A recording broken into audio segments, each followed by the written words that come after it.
Tama lang daw ang naging desisyon ni Vice President Sara Duterte nang magpasa siya ng resignation letter kay Pangulong Ferdinand Marcos Jr. bilang pagbibitiw sa kanyang posisyon bilang kalihim ng Department of Education. Kaugnay pa rin yan sa ibinabato sa kanya, nabigo siyang gampanan ng kanyang posisyon bilang Vice President o Secretary ng Department of Education. May balita si Criza Lopez. Dapat anyang magalit. Ito ang naging sagot ni Vice President Sara Duterte nang sabihan siya ni Palace Press Officer at Undersecretary Attorney Claire Castro na complete failure siya bilang kalihim ng Department of Education. Kaugnay ito ng kritisismo ng Vice Presidente na napag-iiwanan na ang Pilipinas sa usaping edukasyon. Pahayag ni Sara, hindi niya alam kung saan nanggagaling ang pagiging total failure niya bilang dating kalihim ng DepEd. Unang-una, masabi ko yon na we are truly behind sa education system natin compared to more developed countries around the world. And that is true. That is an observation. That is a fact of the Philippines.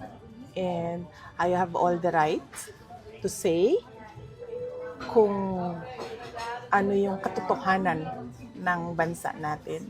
Giit niya, iba ang naging pagtanggap ni Pangulong Ferdinand Marcos Jr. nang ibigay niya ang resignation niya noong June 19, 2024 dahil sinubukan pa siyang pigilan na mag-resign at bigyan ng maraming konsiderasyon. Batay sa kwento ni Vice President Duterte, mayroong pagpupulong noon sa Malacanang tungkol sa pagbubukas ng klase.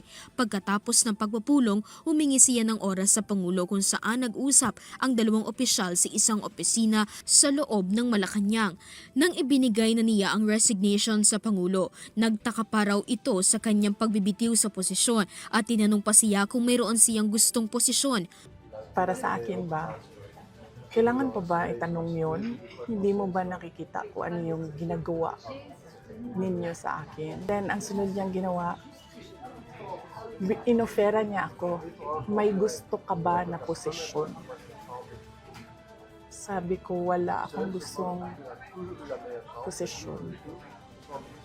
Tapos ang sunod niyang sinabi sa akin, pwede ka bang tumulong sa midterm elections? Dagdag pa nito, hindi umano siya ang total failure kundi si Pangulong Bongbong Marcos na umano'y amoy alak nang balikan nito ang araw ng kanyang pagsusumite ng resignation letter bilang kalihim. Pag-alis ko, nagbeso-beso siya sa akin. This was 10:25 or 10:30 in the morning. Amoy alak siya.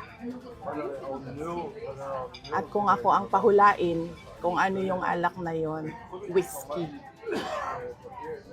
Pero, hindi ko naman siya nakita nag-inom ng whiskey. Nakikita ko siya lagi umiinom ng champagne. Anya, dito niya nakumpirma ang desisyon niya na mag-resign sa posisyon. Doon na-confirm yung decision ko na mag-resign. So, hindi ako ang failure. Siguro, ang failure is yung 10:30 pa lang ng umaga, amoy alak ka na. Para sa Hero TV News, Criza Lopez, sumasaludo sa bawat Pilipino.